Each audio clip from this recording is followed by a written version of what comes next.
Bokertov, messieurs. Yudbet, Amoud Aleph. On y va. Raphaël. On y va. Super. Alors, on va faire quelques méfarchim avec votre permission. Oui. Hier, on a vu des choses extraordinaires. Oui. Donc, on a vu que Batia, Bat Paro, elle est descendue pour se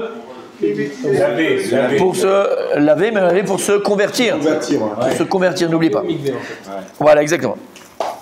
Alors ici, il me ramène le Pirkei des Rabbi Eliezer. Alors vous savez que dans Pirkei des Rabbi Eliezer, c'est quoi Pirkei des Rabbi Eliezer? C'est Rabbi Eliezer qui donne des... Voilà, des Pirkei. Des maximes, des proverbes? Non, c'est une question ou vous allez dire la suite? Non, c'est une question. Quoi. Ah, c'est une question. Bah, vas-y, réponds aussi. Alors, Pirkei des Rabbi Eliezer, on l'a ramené 1000 fois, 50 000 fois, on a dit 1000 fois. Il y a un livre complet. C'est un livre qui a été écrit il y a 2000 ans. Oui. Par Rabbi Eliezer ben Orkenos. Oui, c'est ça. Rabbi Eliezer ben Orkenos, sa vie ressemble un petit peu à celle de Rabbi Akiva, dans le sens où, la manière que Rabbi Akiva, il a fait Teshuvah, il a connu la Torah, il a commencé à l'âge de 40 ans. Rabbi Eliezer ben Orkenos, lui, il a commencé à 28 ans. Et c'était un Maharetz, selon toutes les dérotes, d'accord? Tout le monde était d'accord que c'était un ignorant. Il était juif? Non, son père était pas problème, c'était la mode à l'époque. Et bien sûr qu'il était juif, Son père, il s'appelait Orkenos, et c'était un des plus grands riches de l'époque, c'était le Bill Gates de l'époque. Il avait des terrains partout, il avait des machins. Et là-bas, d'ailleurs, dans son livre qu'il a écrit, Rabbi Eliezer ben Orkenos, c'est lui qui l'a écrit, au tout début, il raconte sa vie. Il raconte comment ça s'est passé, qu'est-ce qui s'est passé, comment c'est arrivé, qu'est-ce qu'il a eu. Et en fait, il travaillait avec son père.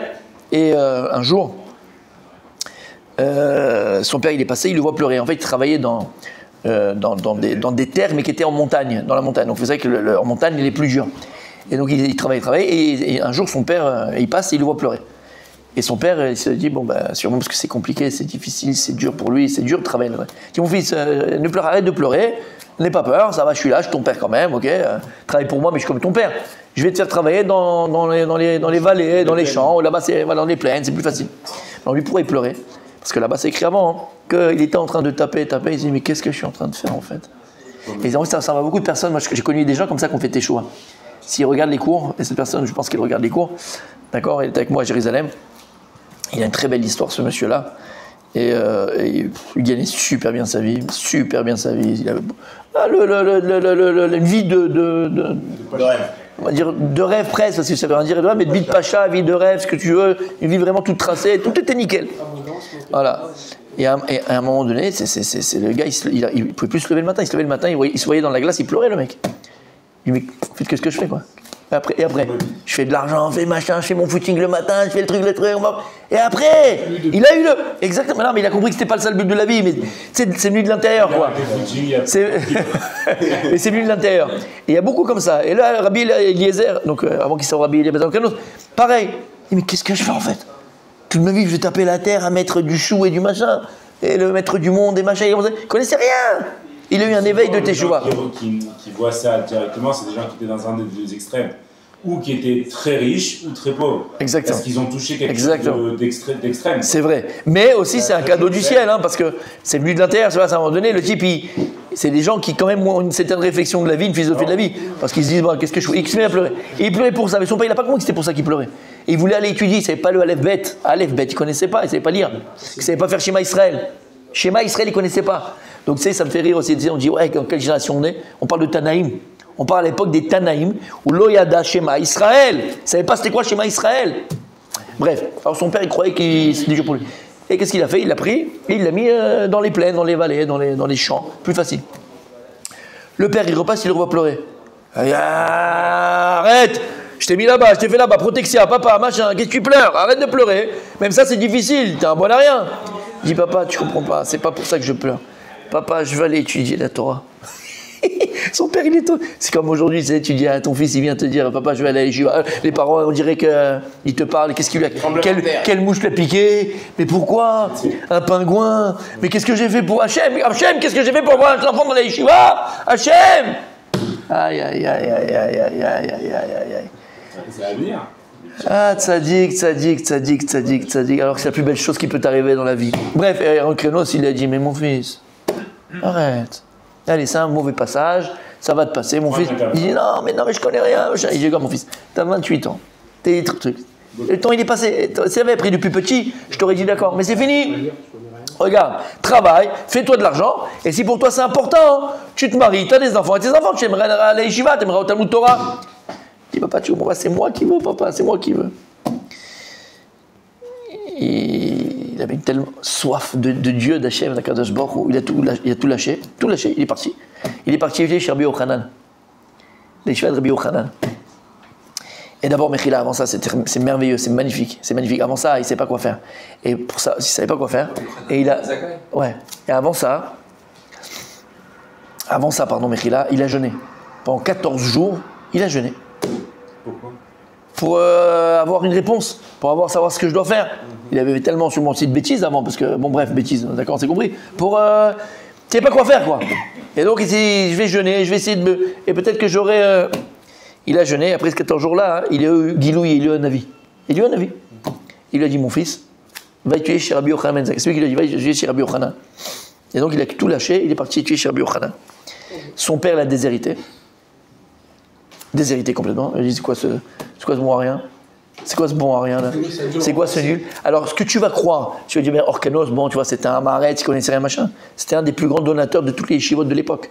Il était avec tous les Chachamim, tous les Rabbanim, tous les Gdolei Israël. Eux, d'accord. Eux, d'accord, mais pas mon fils.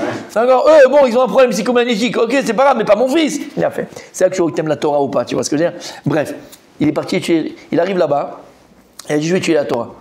Maintenant, il n'avait pas mangé depuis 14 jours. Quand il était comme ça, hein, il avait une haleine qui. Le chacal. Donc ils ont senti son haleine, ils lui ont dit, toi, t'as pas mangé depuis longtemps. Donc Rabbi Yochanan, il l'a pris, il lui a donné à manger. Il lui a dit, viens, tu étudieras avec moi. Bref, je vous passe l'histoire, d'accord? Et il a commencé à étudier, et c'est devenu Rabbi Eliezer ben Orkenos. Et là, je termine juste cette histoire, il y a eu plein de choses entre temps, mais l'homme échané. Une fois, il avait étudié. Donc comment il faisait? Il apprenait, il recommençait, il ne connaissait pas le Aleph Bet, il ne connaissait pas. Aleph Bet. Et une fois, son père, Orkenos, comme à son accoutume, il venait à son accoutumé, il venait à la yeshiva de Rabbi Yochanan Ben Zakkai. Il allait à la yeshiva de Rabbi Yochanan.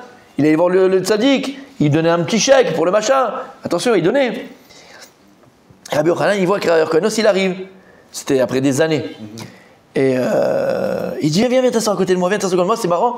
Aujourd'hui, il y a une dracha de Tchèque Talmid, c'est un jour, il fait une dracha, il y a un Talmid qui fait une dracha, reste là, tu vas écouter la dracha du Talmid. C'était arrivé le temps de qui? C'était Rabbi Eliezer. Il dit, il n'a pas reconnu. Il n'a pas reconnu.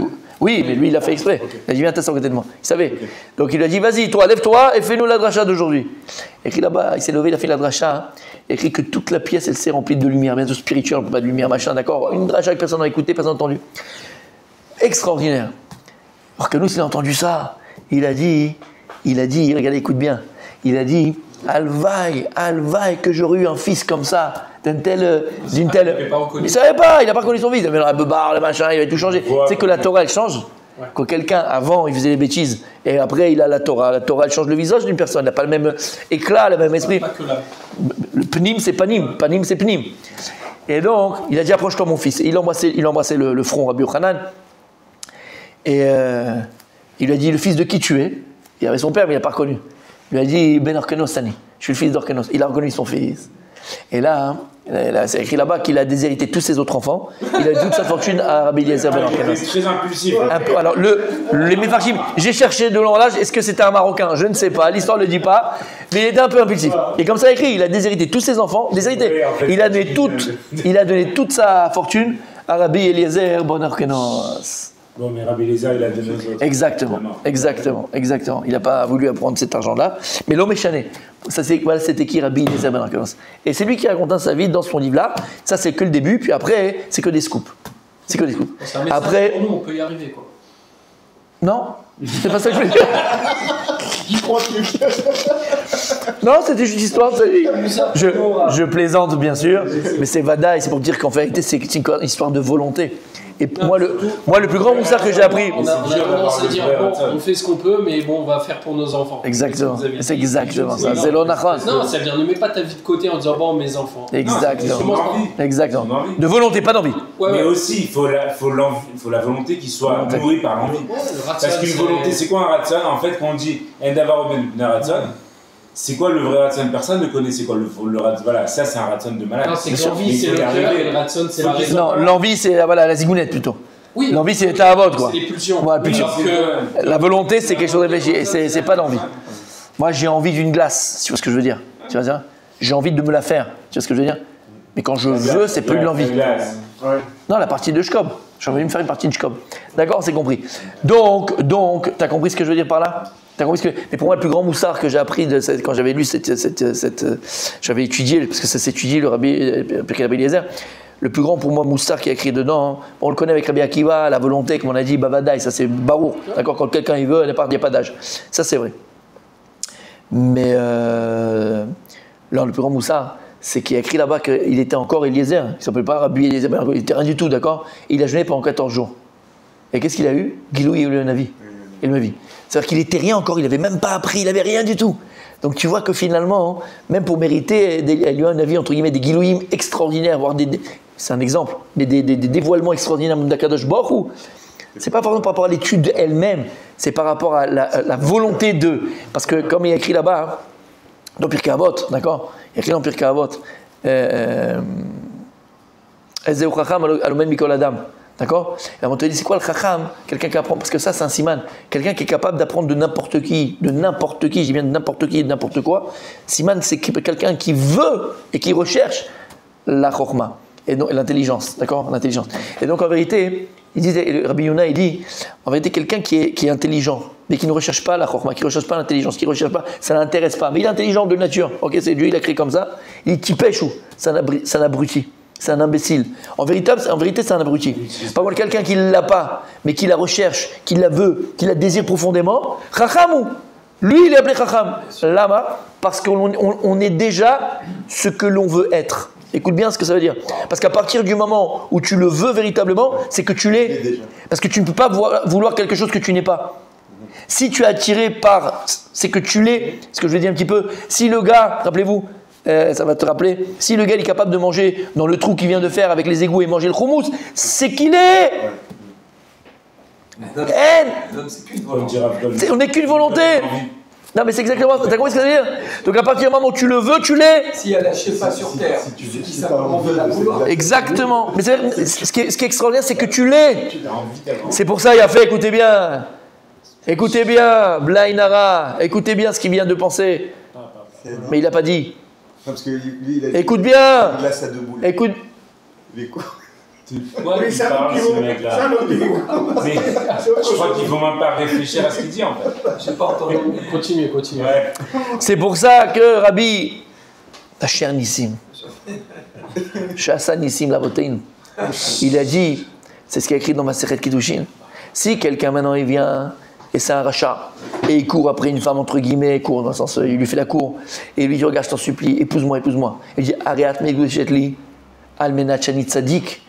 Maintenant c'était un rachat il y a 2 secondes. Et il dit, regarde, épouse-moi à condition que je suis un tzadik. Mais Koudeshet Misafek, El Moukudeshet, il faut un guet, si jamais il y a un, il faut un guet. Lama. Mais il était racheté à 2 secondes. Tu me dis maintenant, Almenat Shani Tzadik, mais qui met Omer? Comment? Naï sur un. C'est toute la masserette là-bas où elle parle à Betnaï, d'accord? Est-ce que ça marche ou pas? Almenat Shani Tzadik, à condition que je suis tzadik. Est-ce que ça marche ou pas? Elle dit oui, elle dit ok. Est-ce qu'elle m'écoute? La Gemara dit mais ça fait que oui, lama. Avant il était rachat, maintenant 2 secondes, je lui dis qu'il est tzadik. Peut-être que Bémet il est tzadik. La Gemara dit de lama, shmaïr betchouva. Peut-être qu'il a juste maintenant pensé Bémet à faire teshuva. D'accord, mais oui, il est tzadik. Parce que tu es ce que tu veux être, même si tu n'es pas encore devenu. Mais tu l'es. Parce que tu le veux. Ça m'atta. C'est pour ça que le process il est beaucoup plus facile. Il y a fait meilleur. Mais c'est extraordinaire. Non mais ça c'est un moussar askel. C'est un moussar askel. Il faut apprendre à avoir envie. Vouloir, arrête avec ton envie. Ça c'est lui les envies. Oui, mais nous on veut, lui il a envie. Les envies, c'est... Il a fait, les envies c'est Etzerara. Envie d'avoir envie. C'est comme ça, on est pareil. Tu sais pourquoi les gens, ils s'éduquent tout le temps à avoir envie? Tu sais pourquoi on s'éduque et pas à vouloir? La société aussi aujourd'hui. Ok, mais la société Bevada, c'est ce qu'il nous propose. Mais au niveau personnel, viens voir au niveau personnel. Pour la personne, nous tous là, d'accord, on est tous dans le même bateau. On se.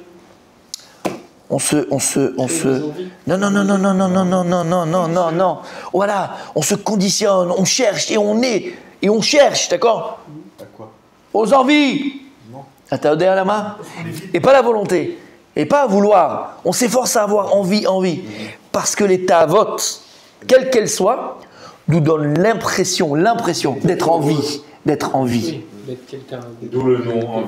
C'est ce que je viens de dire, mais ils ne comprennent pas. Ah, t'as compris? T'as compris? Envie. C'est quand tu fais ces jeux-là que tu as l'impression de vivre. Tu vas avec des gonzesses à droite à gauche, tu as l'impression de vivre. Tu vas bouffer comme un porc, tu as l'impression de vivre. Tu vas aller jouer au jeu, tu as l'impression de vivre. Tu fais n'importe quoi, tu as l'impression de vivre. Mais c'est pas quand je vais être dans Magmara que je vis. Ou l'Omar Gishrayout, il sent pas la vie. Attends, mais vime. Ah, voilà, en vérité, c'est exactement. Il n'y a que ça. Et il a fait le plus grand leurre de la vie, c'est avoir envie.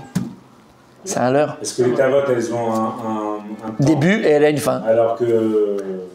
Alors que la volonté, elle est infinie. Ouais. Exactement, mon tzaddik. L'Aftorah, bien sûr, mais dans tout. Mais c'est dans tout, c'est l'Avdavka. Quelqu'un, il a la volonté bémette, sincère, vraiment, d'accord. Je t'ai eu bêtement, mais bon, le méchant, d'être pilote de ligne, ou d'être grand chirurgien, ou d'être ce que tu veux, mais il a la volonté. Parce que, encore une fois, comme on a dit, il aime la chokhma de l'aviation, il aime la chokhma de la médecine. C'est magnifique. Il veut, il n'a pas envie. Lui, c'est pas pour la paye à la fin pour aller en vacances et se défoncer les stewards et les stewards. D'accord? On le voit chez les sportifs qui dépassent leurs limites. Exactement. Ils ont un... Mais ça, c'est ceux qui ont vraiment réussi. Les Messi, les Zidane, d'accord, les Cristiano Ronaldo. Pas les Neymar qui ils vont ou Ronaldinho qui allaient le soir en boîte de nuit avec l'argent. Au départ, ils avaient le même ratio, mais... Au départ. Mais après, pourquoi? Parce qu'avec l'argent, ils se sont créés des envies. Voilà. Et quand tu te crées des envies, tu as l'impression que tu es en vie. Mais Zélon Achon, c'est pas vrai. C'est un leurre. T'as compris, mon tzaddik? T'as compris, mon tzaddik? Non, arrête un peu. Bien fait. Tu vas t'assagir? Tu vas t'assagir? Bien fait. Alors, on est comme ça, mes tzaddikim. Qu'est-ce qu'on vous disait? Qu'est-ce qu'on était? Qu'est-ce qu'on a? Je ne sais même plus. On est... Ah oui, ben Rabbi Eliezer Ben Arkanos, on n'a rien dit. Comment on n'a rien dit? Si, vous avez dit que le moussard a importance. Mais pourquoi je l'ai amené, moi? Parce qu'il y avait quelque chose, non? Ah, parce qu'on va en parler ici? Pirkei Eliezer. Parce qu'il va en parler ici? C'est Pirkei Eliezer qui nous a fait ça.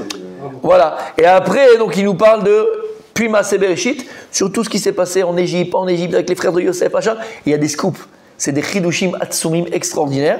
Alors, tu vas me dire, oui, mais d'accord, mais où on peut trouver ce livre quand même? Peut-être que c'est difficile à trouver. Comme des Haggadot, Il est où le livre? Il est où le Pirkei de Rabbi Eliezer? Il est là, dans la bibliothèque, tu peux l'ouvrir quand tu veux, où tu veux. Il est en hébreu. Pirkei de Rabbi Eliezer, il est là.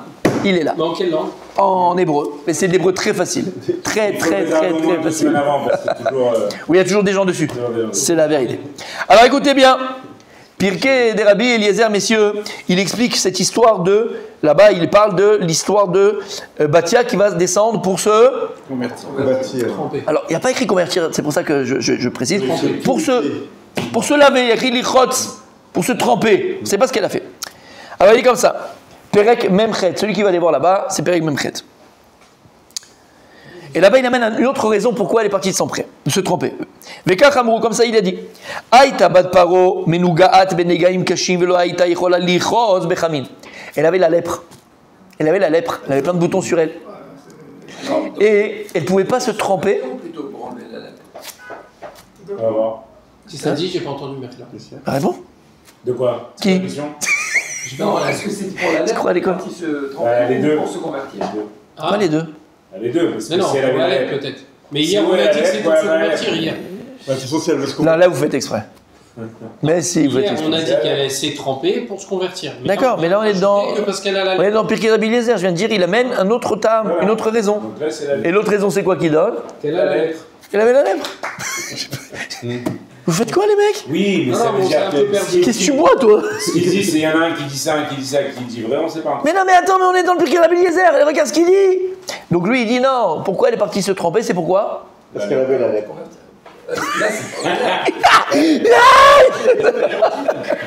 Non, mais il fait exprès. la Rabbi Eliezer, il dit que parce que c'est. Oui, il dit, il n'est pas passé. Lui, il est parti parce qu'elle avait la lèpre. Et comme elle avait la lèpre, elle avait des boutons partout et ça pullulait, on dit, d'accord? Ok? Ça pullulait, ouais. Voilà, exactement. Elle ne pouvait pas se laver à l'eau chaude. Il fallait de l'eau froide. L'eau chaude, ça aurait été pire, ça aurait enlevé la peau, tout ça. Balichot, bayor. C'est ça qu'elle est partie dans de l'eau froide pour apaiser sa douleur. Verata et Tana boché. Et là, à ce moment-là, elle voit un bébé, elle entend un bébé pleurer dans une corbeille. Veshal chayada, verizikabo venitrapat. Et qu'est-ce qu'elle a fait? Elle a eu pitié à ce moment-là du bébé qui entendait pleurer. Elle a mis sa main, on va le voir qu'est-ce qui s'est passé. Et dès qu'elle a touché le berceau, trac, elle a guéri. Ah oui. Pirkei de Rabbi Eliezer. Elle a guéri. Amra, Anar Hazet Tzadikou, Vekayama Tolechaim. Elle a mis ça un tzadik à l'intérieur, c'est un juste à l'intérieur. Regarde, il y a eu un miracle. Il y a eu de chance. Ben, c'est plus que chance, elle a guéri, mon petit coco. Et là, qu'est-ce qu'elle a? Elle a dit, moi je me dois maintenant de le sauver. Il m'a sauvé la vie. Je ne vais pas le sauver la vie. Je dois le sauver la vie. Celui qui sauve une âme, c'est comme s'il avait sauvé un monde. Tout celui qui tue une âme, c'est comme s'il avait tué un monde entier. Et par le fait qu'elle a sauvé Moshe Rabbeinu dans ce monde-là et dans le monde futur, donc elle-même elle a été Zocha de ce monde-là et dans le monde futur. T'as compris? Et donc, a priori, Pirkei de Rabbi Eliezer, il est cholek sur la Gemara de chez nous. Il n'est pas d'accord avec la Gemara, parce qu'il dit que ça. Lui, il ne dit pas que parce qu'elle est partie de convertir. Donc, sur Rabbi Pirkei de Rabbi Eliezer, a priori, il est en contradiction, il n'est pas d'accord avec l'explication de notre Gemara. Ça se rejoint, quoi. Non, parce que la Gemara, elle est pas claire, puisqu'il y a marqué se laver. Donc, Une fois qu'elle a vu ça, elle s'est dit je me convertis, c'est sûr. Les deux se rejoignent. Il n'y a pas écrit ça dans Pirkei de Rabbi Eliezer. Parce qu'il avait pas assez d'encre. Alors écoute bien, le Pninim Yekarim à la Torah, lui, il veut expliquer cette contradiction peut-être. Et il dit comme ça. Il dit, Sharek chez Paro aya menuga, quand Paro il avait la lèpre, amrulo chartumav chez refuato lichotz bedam tinokot. Les médecins de Pharaon lui disaient, regarde, pour guérir, il faut que tu te trempes dans le sang des bébés juifs. On va les égorger, il faut que tu te trempes dans leur sang.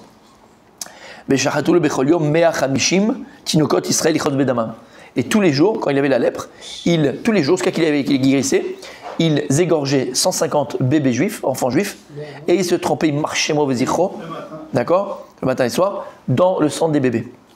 Ou madoua lo rachatz bayor. Alors à ce moment-là, pourquoi il ne s'est pas trempé dans le yor? Puisqu'on a vu qu'elle, Batia, quand elle a eu la lèpre, elle est partie dans le yor pour guérir, pour que ça aille mieux. Shavze refoua les tzarat, parce que le yor c'était aussi une refoua pour la tzarat, pour la lèpre. Betzerich lomar, shmishum shaya yor et les couteaux ve'avadlo. Il dit pourquoi lui il s'est pas trompé parce que le yor c'était le dieu des Égyptiens. C'était une divinité égyptienne. Donc il voulait pas rentrer dans le yor, c'était le blasphémé.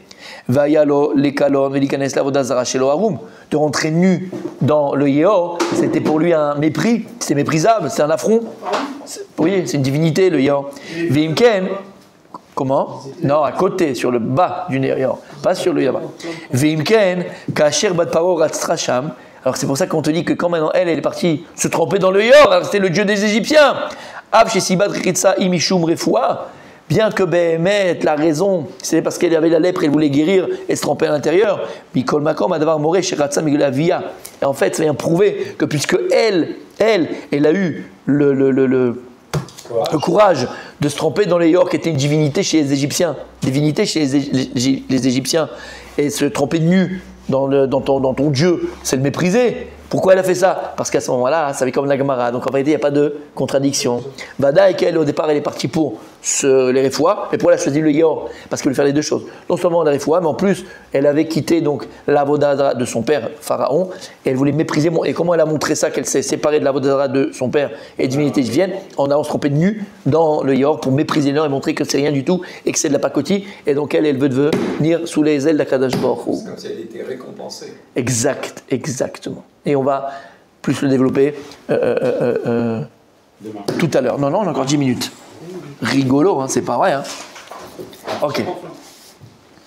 Si c'était que ça. Ok. Une grande ligne déjà ou pas? Là, on est encore dans les Mefarshim. Ah, d'accord. Ouais. Tu peux continuer. Ok. Alors maintenant ici les Mefarshim vont essayer de comprendre quand on te dit que la Gemara nous dit qu'elle est partie donc dans le yor pour aller se tremper. Elle s'est trempée de quoi? Elle s'est trempée pour la lèpre. Ça c'est Pirkei de Rabbi Eliezer ça. Gemara. Se laver. Voilà, mais on a dit la Gemara qu'est-ce qu'elle expliquait? Convertir. D'accord?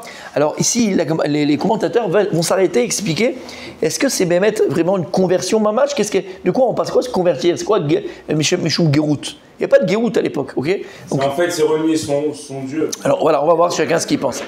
comme on a dit à Laura. D'accord? Mais on va voir comment? On va connaître le web. Voilà, on va voir. Ok. Donc en fait, c'est Rashi qui nous dit qu'elle est partie donc pour ce. Ok. Le Maharsha. Oh. Un Maharsha Tama. Il s'étonne. Il dit si c'est ça, hein, Shimken, qu'elle a voulu aller pour se faire Gérout, se convertir. Lama ivia Agmara et tapasukim rachatz Hashem et shumi dubar berchitza mash elarak mashal. C'est un mashal ve'aita tzricha leavi psukim maskirim tvila belashon rechitza. Mamash une vraie rechitza. ולכן פירש באופן אחר. Il dit שהרחיצה היא משל לרחיצת עצמה מגאולי בית אביה. En fait, quand on dit lichotz, c'est pas lichotz dans l'eau. Rechitza, c'est il y a aussi cette notion de rechitza, de se laver de l'intérieur. D'accord? Quand quelqu'un fait des avérotes, quelqu'un il a des avérotes dans la main, on dit il faut te laver de l'intérieur, il faut te nettoyer de l'intérieur. Et il dit le Maharsha, c'est ça en vérité que Rashi a compris. Lichot, c'est pas lichot, bon d'accord, il y a eu l'histoire, mais c'est pas de là qu'on apprend Mamash qu'elle est partie se convertir. Lichot, il dit ici, c'est quoi? Elle s'est nettoyée de l'intérieur. Sa kavana, c'était se nettoyer de quoi de l'intérieur? De la vodazara de son père. Alors oui, parce que le Nil, c'est la vodazara et tout ce que tu veux. Mais la notion de Gérout, d'où on voit qu'elle a pris vraiment sur elle la Gérout, elle a pris vraiment le rôle d'Hachem, parce qu'elle s'est nettoyée. Et ici, la chante nettoyer, il a deux sens. Nettoyer physiquement et nettoyer surtout spirituellement. Donc ça, c'est le Maharsha, très joli, d'accord? C'est très joli. Ok. Le Touré Even lui dit ma chère Gérout, Kodem Matan Torah. Il dit Rashi, il vient, il nous dit donc, elle est devant les Shem Gérout, c'est la chante Rashi, hein, tout est sur Rashi. Rashi il dit elle s'est trempée pour la Gérout, pour la conversion. Mais il dit il n'y a pas de conversion avant Matan Torah, c'est pas la chante Gérout, c'est quoi la chante Gérout, les Shem Gérout? Va récolte d'une Gérout ou les Kanes, les Gdushat Israël. Quand on parle de Gérout, de conversion Mamash, c'est devenir un membre de le peuple juif d'Israël. Velam Duzot, Midor Amidbar. Chez Malou, Betablu et Kablet, à Torah. Dans Amidbar, ils ont fait la Mila, ils ont fait ce qu'il fallait avant de recevoir la Torah. Donc de là, on apprend la Gérout, parce qu'ils vont recevoir la Torah. Détaché de la Vodazara, c'est déjà un Gérout. Alors, il dit c'est quoi la Shon Gérout, d'accord? Ah, Kan, chez Kula, Nayou, Bedin, Bnei Noach, c'est des Bnei Noach. C'est pas la Shon Israël. Ma chère Gérout, c'est pas de Gérout. Il est en fait sur Rashi. Pourquoi Rashi dit Gérout? Ta guide, elle est rentrée, comme tu viens de dire, en dessous le joug de Dieu, tout ça. Mais c'est pas Gérout. Donc lui, il est makché sur Rashi. Vomnan, là-bas dans le Miré Baruch, il dit Katav Yashev Shekvar Az Ayou les Bnei Yaakov mitzvot nosavot al kulan. Lui dit que les Bnei Yaakov, les enfants de Yaakov, ils avaient des mitzvot en plus que les Bnei Noach. Et donc il y avait déjà une différence entre Israël et les nations. Parce qu'il y avait des mitzvot qu'ils faisaient que les autres ne faisaient pas. Comme il dit le Rambam. Déjà la Brit Mila. Alors attends, on va voir. Al Shishat Varim Nistava Adam Rishon. Il y avait 6 choses sur lesquelles Adam Rishon il a eu déjà un ordre de Dieu, Abodazara, Al-Birkat Hashem, de ne pas donc prononcer le nom de Dieu comme ça, d'accord? D'accord? Et après, au Bnei Noach, Hashem il a rajouté, Ever Minacha, il devait manger directement voilà, vivant. Et il y a eu 7. Donc il y avait les 6 à Adam Arishon, plus la 7e au Bnei Noach. Et tout ça s'appelait Bnei Noach. Jusqu'à Abraham, c'était ça les mitzvot que les humains ils avaient. Abraham, il stava yoter al Elou. Après Abraham Avinu, lui, Hachem lui a rajouté une mitzvah, laquelle? Mila. Veuid palel shacharit. Il a aussi la mitzvah de prier le matin. C'est Abraham Chamro Baboker. C'est Abraham Avinu. Yitzhak. Après il y a Yitzhak. Il friche Maaser, non? Lui c'est Masrot. On voit le premier qui a donné Masrot, c'est Yitzhak Avinu. Après il a Mincha. Mincha. Ensuite, il y avait Mincha. Après, Yaakov, il est arrivé, il a encore ajouté 2 mitzvot. Aussi, Guidanaché, de ne pas manger le nerf sciatique. Mitpelel Arbit, il a ajouté la fille d'Arbit. Donc tu vois que même les Avot sont ajoutés des mitzvot pour Israël. Ou Bemitzraïm, et en Égypte, Nitztava Amram Bemitzvat Yeterot. Et en Égypte, Am Israël, ils ont encore d'autres mitzvot que Amram il a rajouté au peuple juif. Sheba Moshe Rabbeinu, V'nishlema Torah Liado. Et là, on a reçu la Torah entière. Et là, maintenant, c'est toutes les 613 mitzvot. Vimken, Sheayach Liot, Ger les mitzvot Elou. En fait, il dit quand il dit Gerut, c'est par rapport aux mitzvot qui ont été rajoutés par Abraham, Avinu, par Yitzhak Avinu, par Yaakov, parce qu'ils ont rajouté par rapport au Bnei Noach. Donc c'est ça la Gerut de l'époque. D'accord? C'est moi qu'on dit guerre. Donc c'est très joli aussi. J'ai beaucoup aimé. Ok? C'est bon jusque-là? Ok. Donc, Donc on va continuer. Hein. Ouais. Quelle heure il est? 55. Ouais, on a encore 3 minutes. Je suis désolé, on a encore 3 minutes, messieurs. Allez, on y va. On est dans les petites lignes. On est où là? Non. Non, on n'est pas dans les petites lignes. Hein. On est. Vatishlach et Tamata, c'est ça? Ok. Vous l'avez, Vatishlach et Tamata?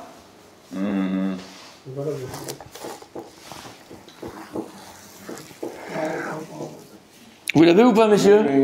Quatrième ligne, troisième mot. 1, 2, 3, 4, quatrième ligne, à partir des grandes lignes. Troisième mot. Ouais, troisième mot. Vatishlach et Tamata, Vatikachea. Donc elle a, Tishlach, elle a envoyé son bras, Vatikachea, elle a pris quoi? La Teva. Le berceau. Rabbi Yehuda et Rabbi Nechemia, Chad Amar Machloket, Chad Amar Shifrata, c'est quoi Amata? Amata, c'est aussi un synonyme de Shifra, de servante. Donc elle a envoyé une de ses servantes pour lui amener le berceau. Chad Amar, et un autre Shifrata, Mande Amar, alors Chad Amar, pardon. Chad Amar Yada, Chad Amar Shifrata. Un il dit c'est quoi Amata? C'est le bras. Elle a envoyé sa main, son bras. Et un il dit Shifrata, Amata c'est Shifrata. Mande Amar, celui qui a dit Yada c'est sa main directive, Amata, Amata c'est Matamaim, Emat, Ama, on dit une Ama. De là, Bochach de Bat Malka, les Mekam, les Chouda. Pardon. Umande Amar Shifrata, Midiloktiv Yada. Et celui qui dit que c'est Shifrata, Amata c'est Shifrata, parce que la Torah elle aurait dû parler de manière plus simple, elle aurait dit Vatishlach et Yada. Pourquoi elle enchaîne Amata? C'est pas la main mamash, et là c'est sa servante. Donc, Marc regarde de savoir est-ce qu'elle a envoyé sa main ou elle a envoyé sa servante. On continue pour l'instant, après on verra les Mefarshim. Ulman d'Amar Shifrata, celui qui pense qu'elle a envoyé sa servante.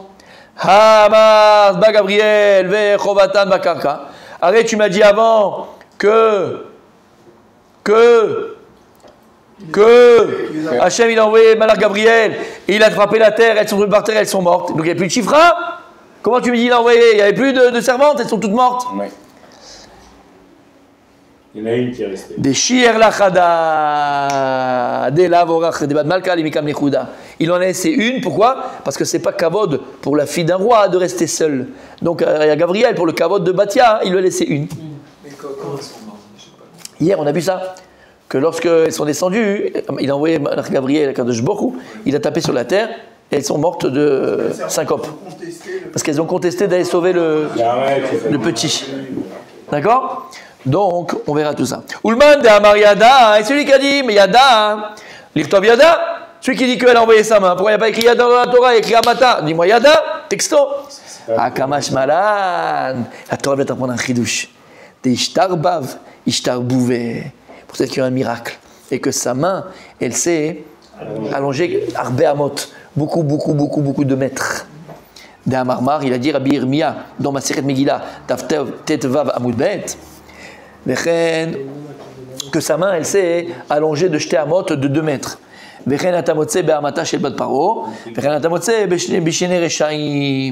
Tu dis, tu trouves ça aussi dans la main de Paro qui a voulu sauver Moshe Rabbeinu, que sa main est là, allongée. Et pareil, dans les dents des Rechaim, Og Melech Habashan, Dirtib, Shine Rechaim Shibarta, les dents des Rechaim, Dieu tu as cassé. Al tiré Shibarta, elle a Shibarta, c'est pas cassé, elle a, tu as agrandi. Kadosh Baruch Hu, il a agrandi les dents à ce moment-là des Rechaim, parce que Og, qu'est-ce qu'il a fait? Il a voulu prendre 2 montagnes et jeter sur Israël. Et pour jeter la montagne, il a coupé la montagne avec ses dents. D'accord? Bon, après c'est tombé sur lui, il est mort comme ça. Mais en tout cas, ce qu'il a voulu faire. Et donc, on voit que Akadosh Baruch Hu, il fait des miracles, ça arrive tous les jours. Toi, tu aurais aimé avec autre chose, mais c'est pas arrivé. tu tires, mais ça marche pas. Non, c'est pas grave, c'est pas grave. On t'a dit plus d'une fois, c'est pas la taille qui compte, mon fils. C'est ce que t'en fais. Oui. Il a eu quand même mort bête parce qu'il a survécu tellement de choses. Og ouais. Ah, Og, oui. Ah, oui, il a eu bon, c'est une belle histoire. Il a joué avec des montagnes. Il a même joué avec des montagnes, c'est du genre. Ouais. D'accord. Et donc, en fait, c'est ce qui s'est passé. Donc, selon lui, pourquoi il n'y a pas écrit Yada et Amata? Pour que la Torah elle vient, elle te précise qu'il y a eu à ce moment-là un vrai miracle. Kadosh Baruch Hu, il a fait que sa main a pu s'étendre. On verra ça demain dans les Farshim.